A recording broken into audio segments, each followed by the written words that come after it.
शिक्षा जगह से नहीं पढ़ाने वाले शिक्षकों से मिलती है। चलिए तो एक नज़र हम देखते हैं प्रागैतिहासिक काल के बारे में देखते हैं। ठीक है, तो प्रागैतिहासिक काल जो है वो आपको क्या होते हैं, तो जिस काल में मनुष्य ने घटनाओं का कोई लिखित विवरण उद्धृत नहीं किया उसे प्रागैतिहासिक काल कहते हैं। सिंपली आपको बताना है कि जिस काल में मनुष्य ने घटनाओं का कोई लिखित विवरण उद्धृत नहीं किया उसे प्रागैतिहासिक काल कहते हैं। मानव विकास के उस काल को इतिहास कहा जाता है जिसका विवरण लिखित रूप से उपलब्ध है। अगर हम बात करते हैं कि मानव विकास के उस काल को अगर कहेंगे इतिहास, जिस काल में आपको क्या होना चाहिए कि विवरण लिखित उपलब्ध है। ठीक है, जैसे संस्कृति में आता है और फिर बर्तन में आ जाता है, तो संस्कृति में जो मालवा होता है वो बर्तन में आपको काला तथा लाल आता है, और आपका बुजुर्ग होम होता है वो बर्तन में आपको धूसर आता है, और जोखे जो होते हैं वो बर्तन में लाल होते हैं, और जो नवपाषाण होते हैं वो बर्तन में चमकीला धूसर होते हैं। आप पूर्वी नवपाषाण जो होते हैं संस्कृत में वो आपका बर्तन में हो जाता है भूरा लाल हो जाता है। ठीक है, हम बात करते हैं आदि ऐतिहासिक काल। उस काल को कहते हैं जिस काल में लेखन कला के प्रचलन के बाद उपलब्ध लेख पढ़े नहीं जा सके। ठीक है, तो आदि ऐतिहासिक काल हम उसे कहते हैं जिस काल में क्या होना चाहिए, लेखन कला के प्रचलन के बाद उसमें उपलब्ध लेख पढ़ी नहीं जा सके। साथ ही आपको ज्ञानी मानव है, होमो जो होता है होमो सेपियंस है, का प्रवेश इस धरती पर आज से लगभग 30 या 40 हजार वर्ष हुआ है। पूर्व पाषाण युग या पूरा पाषाण काल के मानव का जीविका का मुख्य आधार शिकार था। शिकार का पाषाण काल में आदि मानव के मनोरंजन के भी साधन थे। आग के बारे में देखते हैं। आग का आविष्कार पूरा पाषाण काल में एक पहिए का नव पाषाण काल में हुआ है। मनुष्य में अस्थायी निवास की प्रवृत्ति नव पाषाण काल में हुई तथा उसने सबसे पहले कुत्ता को पालतू बनाया। मनुष्य ने सर्वप्रथम तांबा धातु का प्रयोग किया तथा उसके द्वारा बनाए जाने वाला प्रथम औजार था कुल्हाड़ी। ठीक है, और प्राप्ति स्थल आपका अति प्रमुख था। कृषि का आविष्कारक नव पाषाण काल में हुआ। प्रागैतिहासिक काल अन्न उत्पादन स्तक मेहरगढ़ पश्चिमी बालूचिस्तान में अवस्थित है। कृषि के लिए अपनाई गई सबसे प्राचीन फसल गेहूं पहली फसल एवं जौ थी, लेकिन मानव द्वारा सर्वप्रथम प्रयुक्त अनाज चावल था। कृषि का प्रथम उदाहरण मेहरगढ़ से प्राप्त हुआ है। कोल्डिया जो आपका कुल्डिया हवा होते हैं का संबंध चावल के प्राचीनतम साक्ष्य से है। पलवरम नामक स्थान पर प्रथम भारतीय पूरा पाषाण कलाकृति की खोज हुई थी। भारत में पूर्व प्रस्तर युग के अधिकांश औजार फस्टिक पत्थर के बने थे। रॉबर्ट ब्रूसफुट की बात करते हैं। रॉबर्ट ब्रूसफुट पहले व्यक्ति थे जिन्होंने 1863 में भारत में पूरा पाषाणकालीन औजार की खोज की थी। भारत का सबसे प्राचीन नगर मोहनजोदड़ो था। हिंदी में इसको भाषा में बोला जाता है। सिंधी भाषा में इसका अर्थ होता है मृतकों का टी। ठीक है, मृतकों का टीला होता है, तो ये हिंदी भाषा में आप बोल सकते हैं। असम का श्वेत गिबन भारत में पाए जाने वाला एकमात्र महानुभाव कपि है। ठीक है, और इनाम गांव तमप्रपाषाण युग की एक बड़ी बस्ती थी। इसकी संबंध जोरवे संस्कृति से है। भारत में शिवालक की पहाड़ी से जीवाश्म का प्रमाण मिला है। और मनुष्य में जो भारत के संबंधी आपको आता है, तो भारत में मनुष्य संबंधी सबसे पहला जो प्रमाण था वो नर्मदा नदी से मिला था। ठीक है, वो आपका कौन सा नदी से मिला था, तो नर्मदा नदी से मिला था। ध्यान आपको देना है कि यहाँ पर आपको होता है कि भारतीय नागरिक सेवा के क्षेत्र में अगर हम बात करते हैं तो रिजले था। सेवा के अगर अधिकारी क्षेत्र में बात करते हैं तो रिजले प्रथम व्यक्ति था जिन्होंने प्रथम बार वैज्ञानिक आधार पर भारत की जनसंख्या को प्रजातीय विभेदीकरण किया था। ये आपको बात ध्यान रखना है। ठीक है, तो ये आपको जो था प्रागैतिहासिक काल के अंतर्गत इतने चीजें आपको मिली थी। हम बात करते हैं अब सिंधु सभ्यता के बारे में बात करते हैं। तो सिंधु सभ्यता था जो रेडियो कार्बन सी आपको 14 जो आपको C14 होते हैं जैसी नवीन आपका विश्लेषण पद्धति के द्वारा सिंधु सभ्यता की सर्वमान्य तिथि 2400 ईसा पूर्व से 1700 ईसा पूर्व में मानी गई। सिंधु सभ्यता के बारे में हम बात करते हैं। सिंधु सभ्यता की खोज राय बहादुर दयाराम साहनी ने की। जो सिंधु सभ्यता की आपको खोज था वो आपको राय बहादुर दयाराम साहनी ने की। सिंधु सभ्यता को प्राक ऐतिहासिक काल अथवा कांस्य युग में रखा जा सकता है। ठीक है, इस सभ्यता में मुख्य निवासी द्रविड़ एवं भूमध्य सागरीय थे। सिंधु सभ्यता के सर्वाधिक पश्चिमी पूरा स्थल दासक नदी के किनारे स्थित सूतकांडोगर, पूर्वी जो बालुस्तान में है पूर्वी पूरा स्थल हिंडन नदी के किनारे अलमगीरपुर, जिला मेरठ, उत्तर प्रदेश। उत्तरी पूरा स्थल आपका चिनाब नदी के तट पर अखनूर के निकट मादा, जम्मू कश्मीर, तथा दक्षिण पूरा स्थल गोदावरी नदी के तट पर और दाईमादद, जिला अहमदागढ़, महाराष्ट्र में ये सब थे। बात करते हैं सिंधु सभ्यता का। सिंधु सभ्यता नगरीय सभ्यता थी। सिंधु सभ्यता से प्राप्त परिपक्व अवस्था वाले स्थलों में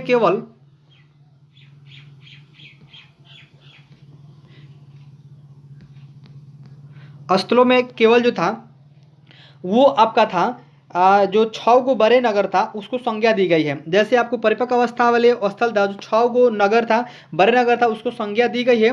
जैसे मोहनजोदड़ो, हड़प्पा, गनवीरवाला और आपका धोलावीरवाला और राकीरगढ़ और कालीगंज में। तो मोहनजोदड़ो था एक में आपको, दूसरका में था आपको हड़प्पा, ठीक है, तीसरका में था गोनवारीवाला, ठीक है, जो आपको चौथा में था आपका धोलावीरा और राखीगढ़ी उसको बोलते हैं और कालीबंगन बोलते हैं, ठीक है।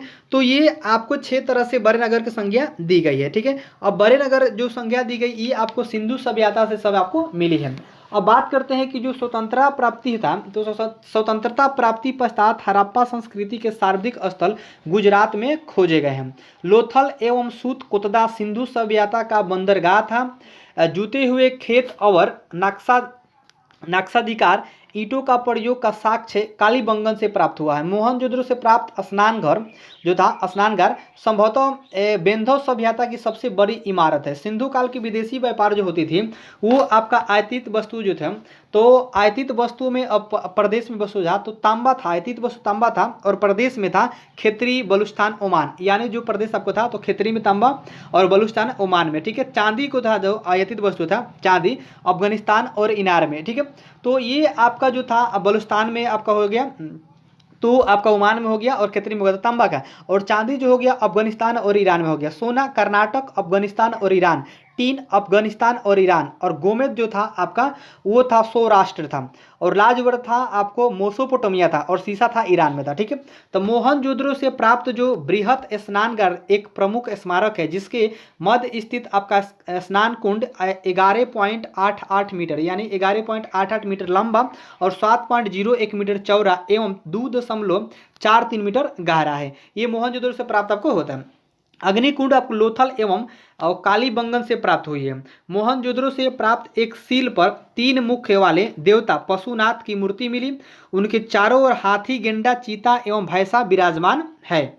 मोहनजोदड़ो ने नर्तकी की एक कांस्य मूर्ति मिली और हड़प्पा की मोहरों पर सबसे अधिक एक श्रृंगी पशु का अंकन मिलता है। मनके बनाने का कारखाना लोथल एवं चन्हूदरो से मिले हैं, ठीक है। सिंधु सभ्यता की लिपि भाव चित्रात्मक है। यह लिपि दाई से बाई ओर लिखी जाती है। जब अभिलेख एक से अधिक पंक्तियों का होता है तो पहली पंक्ति दाई से बाई ओर और दूसरी बाई से दाई ओर लिखी जाती है, ठीक है। सिंधु सभ्यता के लोगों ने नगरों तथा घरों का विन्यास के लिए ग्रिड पद्धति अपनाई। घरों के दरवाजा और खिड़कियों सड़क की ओर न खुलकर पिछवाड़े की ओर खुलते थे। केवल लोथल नगर के घरों के दरवाजा मुख्य सड़क की ओर खुलते थे। सिंधु सभ्यता के मुख्य फसल थी गेहूं और जौ। सिंधुवासी मिठास के लिए शहद का प्रयोग करते थे। मिट्टी से बने हल का साक्ष्य बनमाली से मिला है। रंगपुर एवं लोथल से चावल के दाने मिले हैं, जिनमें से धान की खेती होने का प्रमाण मिलता है। चावल के प्रथम साक्ष्य लोथल से ही प्राप्त हुआ है, ठीक है। सुरकोतदा, कालिंगबन एवं लोथल से सिंधन कालीन घोड़े के अस्थि पंजर मिले हैं। तौल की इकाई संभवतः 16 के अनुपात में थी। सिंधु सभ्यता के लोग यातायात के लिए 2 पहिए एवं 4 पहियों वाली बैलगाड़ी या भैंसा गाड़ी का उपयोग करते थे। मोसोपोटामिया के अभिलेख में वर्णित मेलुहा शब्द का अभिप्राय सिंधु सभ्यता से ही है। संभवतः हड़प्पा संस्कृति का शासन वर्ग के हाथों में था और पिग्नट ने हड़प्पा एवं मोहनजोदड़ो को एक विस्तृत साम्राज्य की जुड़वा राजधानी कहा है। सिंधु सभ्यता के लोग धरती के उर्वरता के देवी मानकर उसकी पूजा करते थे। वृक्ष पूजा एवं शिव पूजा के प्रचलन के साक्ष्य भी सिंधु सभ्यता से ही मिलते हैं। स्वास्तिक चिन्ह संभवतः हड़प्पा सभ्यता की देन है। इस चिन्ह से सूर्योपासना का अनुमान लगाया जाता है। सिंधु घाटी के नगरों में किसी भी मंदिर के अवशेष नहीं मिले हैं। सिंधु सभ्यता के में मातृ देवी की उपासना सर्वाधिक प्रचलित थी। पशुओं में गोबर वाला साँड इस सभ्यता के लोगों के लिए विशेष पूजनीय था। स्त्री मृण मूर्तियाँ, मिट्टी की मूर्तियाँ अधिक मिलने से ऐसा अनुमान लगाया जाता है कि सिंधु समाज मातृसत्तात्मक थे। सिंधवासी सूती एवं ऊनी वस्त्रों का उपयोग करते थे।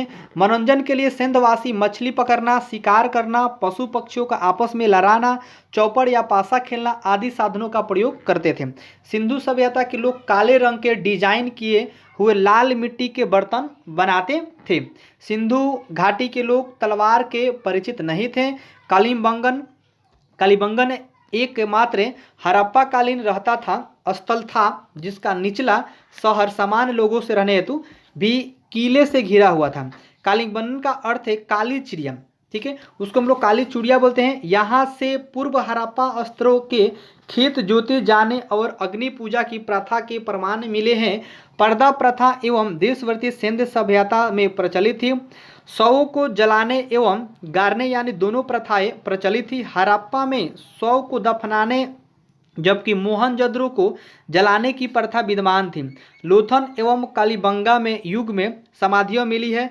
सिंधु सभ्यता के विनाश का संभवतः सबसे प्रभावी कारण बाढ़ था।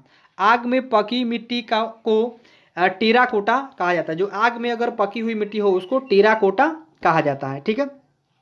सिंधु सभ्यता में प्रमुख स्थल था, नदी था आपका उत्तनखरता था और वर्धमान में स्थित है।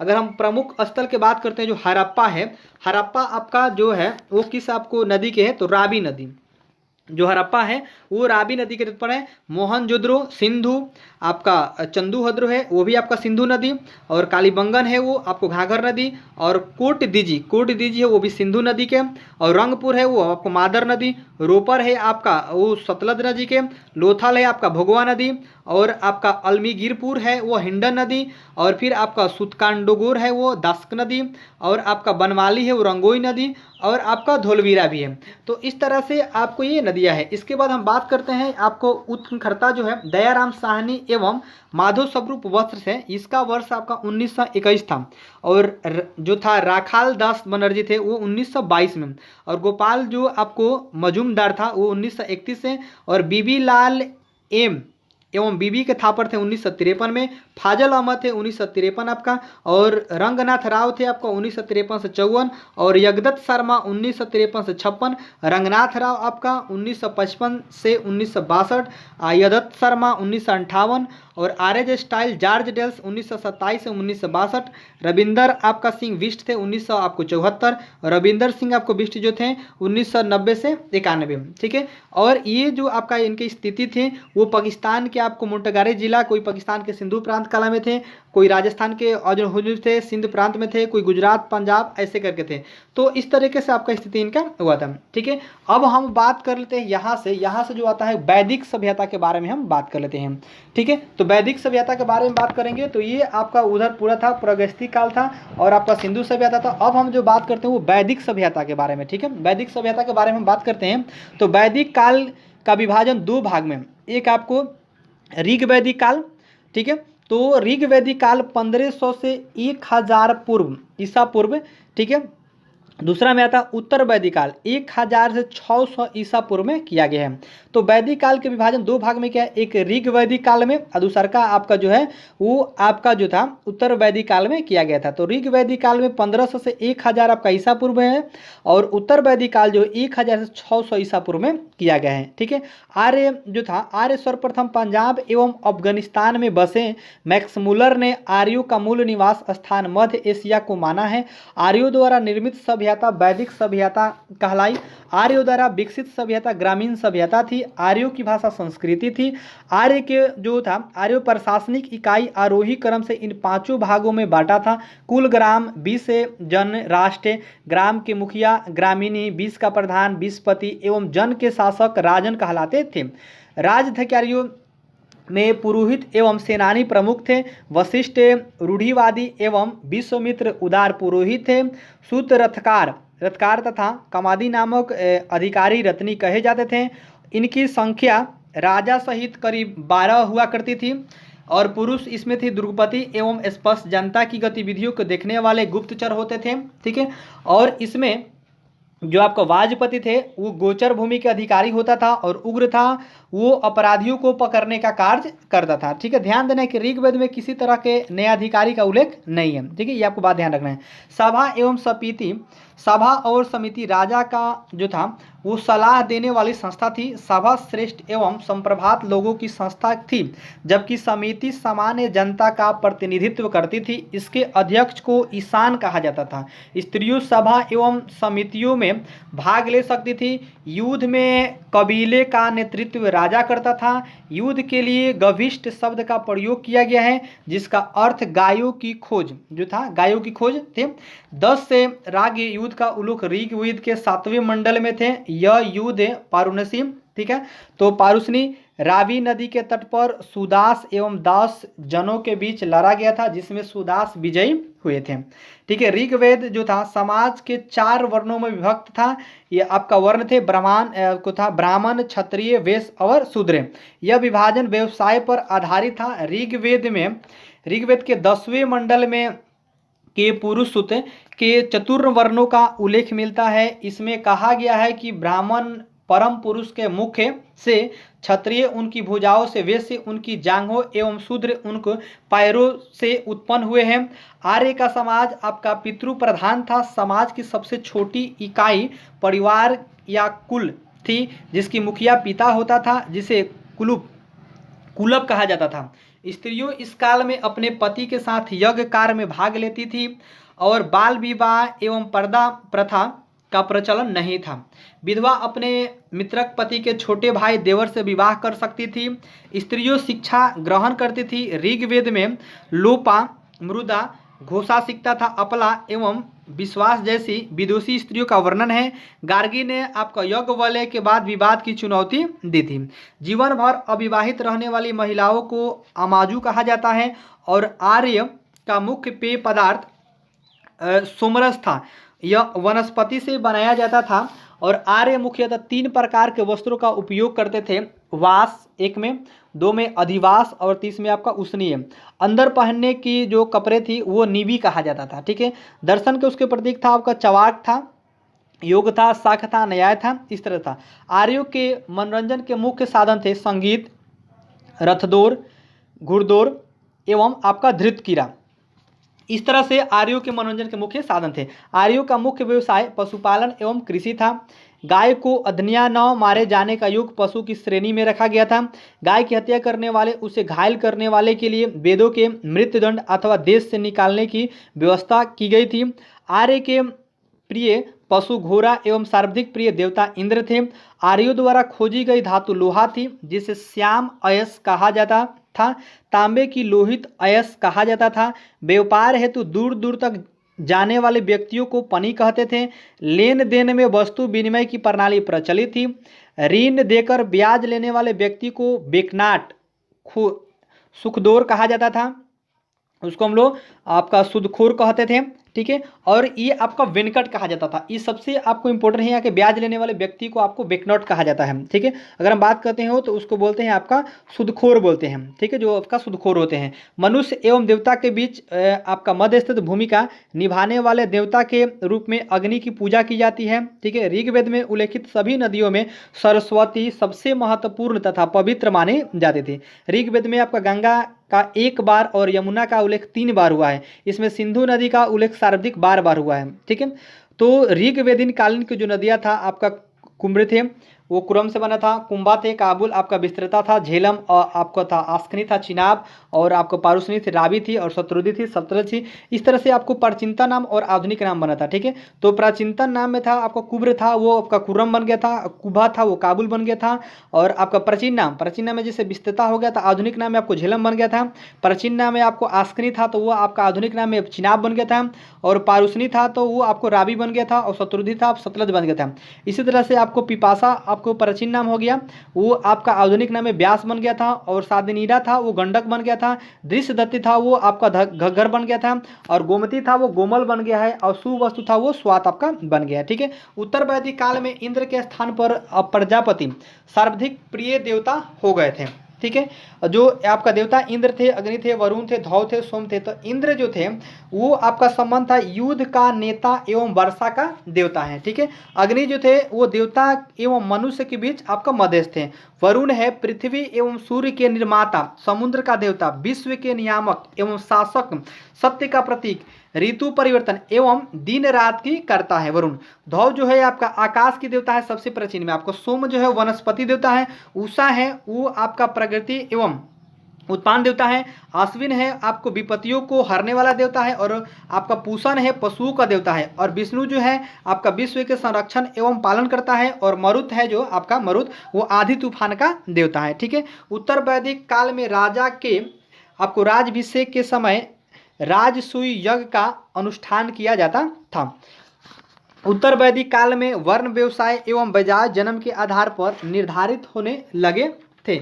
इसके बाद आपको उत्तर वैदिक काल में हल को सीरा और हल रेखा को सीता कहा जाता है। उत्तर वैदिक काल में निष्क एवं आपका शतमान मुद्रा की इकाइयों थी, लेकिन इस काल में किसी खास भार, आकृति और मूल्य के सिक्कों के प्रचलन का कोई प्रमाण नहीं मिला। सांख्य दर्शन भारत के सभी दर्शन में सबसे प्राचीन है। इसके अनुसार मूल तत्व 25 है, जिनमें आपको प्रकृति पहला तत्व है। सत्य में जयते आपका मुंडन को उपनिषद लिया गया है। आपका उसी उपनिषद से यज्ञ की तुलना टूटी नाव से की गई है। गायत्री मंत्र सावित्री नामक देवता को संबोधित है, जिसका संबंध ऋग्वेद से है। लोगों को आर्य बनाने के लिए विश्वामित्र ने गायत्री मंत्र की रचना की। उत्तर वैदिक काल में आपका कौशाम्बी नगर में प्रथम बार पक्की ईंटों का प्रयोग किया गया। महाकाव्य 2 है, महाभारत एवं रामायण। जो महाकाव्य होते हैं वो 2 है, आपका एक महाभारत और दूसरा का आपका रामायण। महाभारत का पुराना नाम आपका जय संहिता है, ठीक है, जय संहिता है। यह विश्व का सबसे बड़ा महाकाव्य है। गोत्र नामक संस्था का जन्म उत्तर वैदिक काल में हुआ है। आपको ध्यान देना है कि वेदांत दर्शन में मौलिक ग्रंथ ब्रह्मा सूत्र या वेदांत सूत्र की रचना वज्रराय ने की थी, ये आपको ध्यान देना है, ठीक है।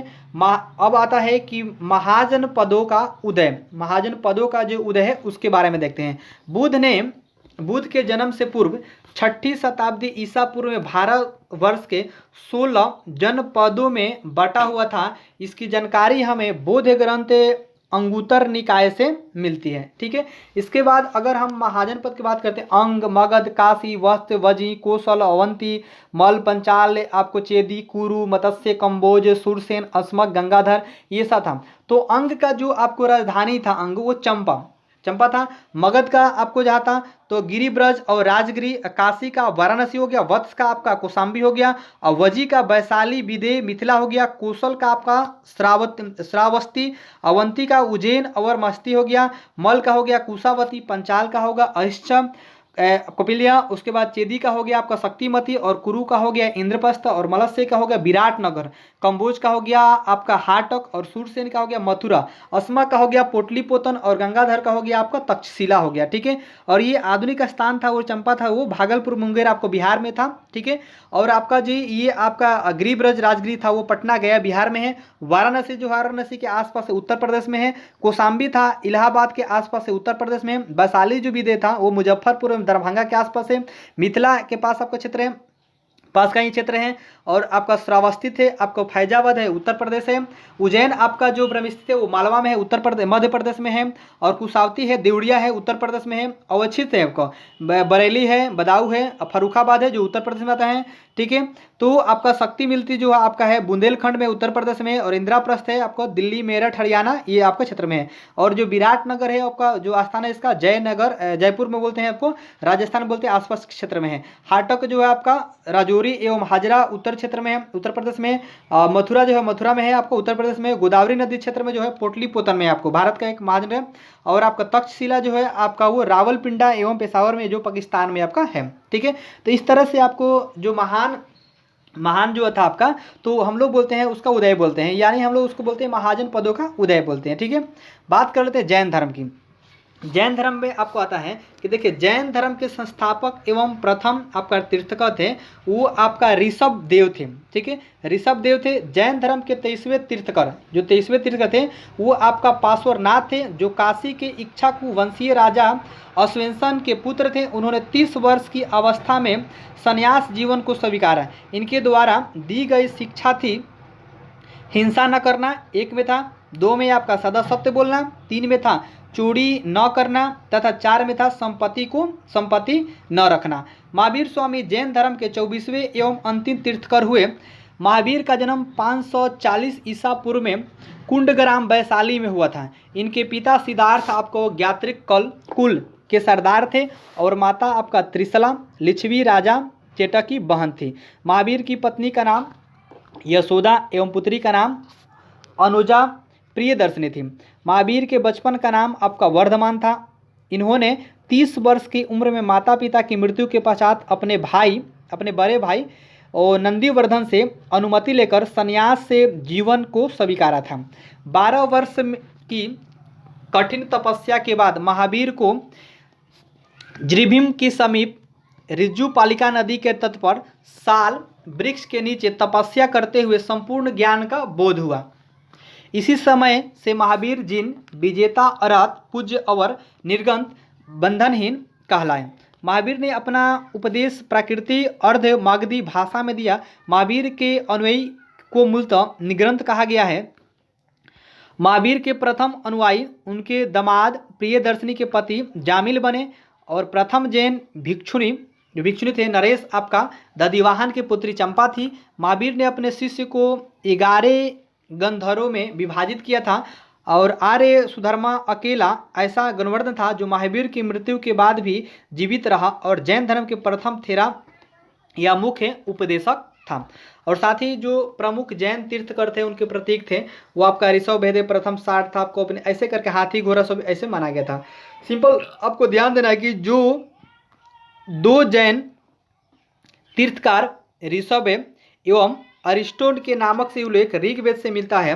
अरिस्टोनेमी ने भगवान कृष्ण के निकट संबंधी माना है। लगभग 300 ईसा पूर्व में मगध में 12 वर्षों का भीषण अकाल पड़ा, जिसके कारण भद्रबाहु अपने शिष्य संहिता कर्नाटक चले गए, किंतु कुछ अनुयायी स्थलभद्र के साथ मगध में ही रुक गए और भद्रबाहु के वापस लौटने पर मगध ने साधुओं से उनका गहरा मतभेद हो गया, जिसके परिणाम स्वरूप जैन मत श्वेतांबर एवं दिगंबर नामक के संप्रदायों में बट गया। स्थूल भद्र के शिष्य श्वेतांबर श्वेत वस्त्र धारण करने वाले एवं भद्रबाहु के शिष्य दिगंबर नग्न रहने वाले कहलाए।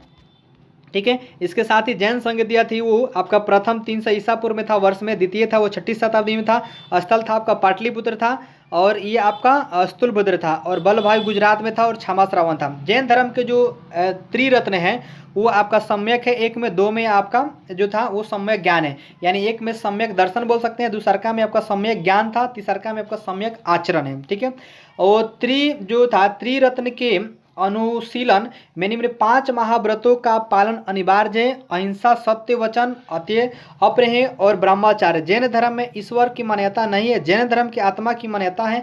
महावीर पुनर्जन्म एवं कर्म का विश्वास थे, क्रमवाद के विश्वास थे। जैन धर्म में सप्तभंगी ज्ञानी के नाम स्वाध्याय एवं अनेकता है। जैन धर्म ने अपने अत्याधिक विचारों का सांख्य दर्शन से ग्रहण किया। और साथ ही जैन धर्म के मानने वाले कुछ राजा थे, उदयन वंद राजा, चंद्रगुप्त मौर्य, कलिंग नरेश खारवेल और राष्ट्रकूट राजा, अमोधवर्ष, चंदेल शासक, ये सब थे। मैसूर के गंग वंश के मैत्री, चामुंड के प्रोत्साहन में कर्नाटक के श्रवण बेलगोला में 10वीं शताब्दी के मध्य भाग में विशाल बाहुबली की मूर्ति गोमतेश्वर की मूर्ति का निर्माण किया गया था। खजुराहो में जैन मंदिरों का निर्माण चंदेल शासक द्वारा किया गया था। मार्वोत्तर युग में मथुरा जैन धर्म के प्रसिद्ध केंद्र था। मथुरा कला का संबंध जैन धर्म से है। जैन धर्म तीर्थकारों की जीवनी भद्रबाहु द्वारा रचित कल्पसूत्र में है। 72 वर्ष की आयु में महावीर की मृत्यु निर्माण 468 ईसा पूर्व में है। बिहार राज्य के पावापुरी राजगीर में जो हुई है। मलराजा श्रीतिपाल के राजप्रसाद में महावीर स्वामी को निर्माण प्राप्त हुआ। ठीक है, इस तरह से आपको यहाँ से जैन संगतियाँ थी। अब बात करते हैं बौद्ध धर्म की। तो बौद्ध धर्म के संस्थापक गौतम बुद्ध थे। इन्हें एशिया का ज्योतिपुंज कहा जाता है। बुद्ध के जीवन से संबंधित बौद्ध धर्म जो था वो आपका जो घटना था, जन्म, गृह त्याग और ज्ञान था। तो जन्म था वो कमल एवं आपका सांड था। निर्माण आपका जो था वो आपका निर्वाण हुआ था घटना में, और पद चिन्ह था। गृह घोड़ा, मृत्यु श्रीप था आपको। गौतम बुद्ध का जो जन्म था वो 563 ईसा पूर्व में कपिल वस्तु के लुम्बिनी नामक स्थान पर हुआ था। इनके पिता आपका सुधोधन व शाक्य गण के मुखिया थे। इनकी माता माया देवी की मृत्यु उनके जन्म के 7वें दिन ही हो गई थी। इनका लालन पालन इनकी सौतेली माँ प्रजापति गौतमी ने किया था। इनके बचपन का नाम सिद्धार्थ था। गौतम बुद्ध का विवाह 16 वर्ष की अवस्था में यशोधरा के साथ हुआ। इनके पुत्र का नाम राहुल था। सिद्धार्थ जब कपिल वस्तु की सैर पर निकले तो उन्होंने निम्न 4 दृश्यों को क्रमशः देखा। एक में बूढ़ा व्यक्ति, दूसरका में एक बीमार व्यक्ति, तीसरका में 100 एवं आपको चौथा में एक सन्यासी। सांसारिक समस्याओं से व्यथित होकर सिद्धार्थ ने 29 वर्ष की अवस्था में गृह त्याग किया, जिसे बौद्ध धर्म में महाभिनाशक्रम कहा गया है। गृह त्याग करने के बाद सिद्धार्थ बुद्ध ने वैशाली के अलार कलाम से संख्या दर्शन शिक्षा ग्रहण की। अलार कलाम सिद्धार्थ ने प्रथम गुरु थे। अलार कलाम जो थे सिद्धार्थ के प्रथम गुरु हुए। अलार कलाम के बाद सिद्धार्थ ने राजगीर के रुद्र कारामुत से शिक्षा ग्रहण की, यानी रुद्र जो कराम पुत्र थे उससे शिक्षा ग्रहण की। और उरुवेला में सिद्धार्थ को कोंडियो वापा, भादिया, महान पापा एवं असगामी नामक 5 साधक मिले। बिना अन्न जल ग्रहण किए 6 वर्ष की कठिन तपस्या के बाद 35 वर्ष की आयु में बैसाखी की पूर्णिमा की रात, जो आपका बैसाखी होता है, तो बैसाख की पूर्णिमा जो होते हैं उसके रात आपका निर्जना फल्गु नदी के किनारे पीपल वृक्ष के नीचे सिद्धार्थ को ज्ञान प्राप्त हुआ। ज्ञानी प्राप्ति के बाद सिद्धार्थ बुद्ध के नाम से जाने गए। वह स्थान बोध गया कहलाया। इस तरह से आपका बोध गया बना था। बुद्ध ने अपना प्रथम उपदेश सारनाथ, जो आपका ऋषि पत्तनम था, में दिया, जिसे बोध ग्रंथ के धर्म चक्र प्रवर्तन कहा गया है। बुद्ध ने अपने उपदेश जनसाधारण की भाषा पाली में दिए। बुद्ध ने अपने उपदेश कोसल, वैशाली, कौशाम्बी एवं अन्य राज्यों में दिए। बुद्ध ने अपने शाब्दिक उपदेश आपका कौशल देश की राजधानी श्रावस्ती में दिए। और इनके प्रमुख अनुयायी शासक थे आपका बिम्सागर, प्रेंसिति उदनी। बुद्ध की मृत्यु 80 वर्ष की अवस्था में 483 ईसा पूर्व में कुशीनारा, देवरिया, उत्तर प्रदेश में चुंद द्वारा अर्पित भोजन करने के बाद हो गई, जिसे बौद्ध धर्म में महापरिनिर्वाण कहा गया। और मलबों के अत्यंत सम्मानपूर्वक बुद्ध का अनैतिक संस्कार किया। एक अनुश्रुति के अनुसार मृत्यु के बाद बुद्ध के शरीर के अवशेषों को 8 भागों में, जो अवशेष था उसको 8 भागों में बांटकर उन 8 स्तूपों का निर्माण किया गया। बुद्ध के जन्म एवं मृत्यु के तिथि को चीनी परंपरा के कैंटोन अभिलेख के आधार पर निश्चित किया गया। बौद्ध धर्म के बारे में हमें विशद ज्ञान त्रिपिटक और विनय पिटक, सूत्र पिटक व अभिधम पिटक से प्राप्त हुआ। तीनों पिटकों की भाषा पाली है। बौद्ध धर्म मूलतः अनिस्वर्दी, इसमें आत्मा की परिकल्पना भी नहीं है। बौद्ध धर्म में पुनर्जन्म की मान्यता है और साथ ही तृष्णा को छीन को दिशा, जो तृष्णा थे छीन की दिशा में जाने की अवस्था की बुद्ध का निर्माण कहा गया है। यानी तृष्णा को छीन हो जाने की अवस्था को ही बुद्ध की निर्माण कहा गया है। आप ऐसे डिफिनेशन बता सकते हैं। विश्व दुखों का भारा है का सिद्धांत बुद्ध ने उपनिषद से लिया है। बुद्ध के अनुयायी जो 2 भागों में विभाजित हैं, भिक्षुक और एक उपासक है। एक में आपका भिक्षुक और दूसरा में उपासक है। भिक्षुक की बात अगर करते हैं तो बौद्ध धर्म के प्रचार के लिए उन्होंने संन्यास ग्रहण किया, उन्होंने भिक्षुक कहा गया। और साथ में उपासक है, गृहस्थ जीवन व्यतीत करते हुए बौद्ध धर्म उपासनों वाले को उपासक कहा गया है।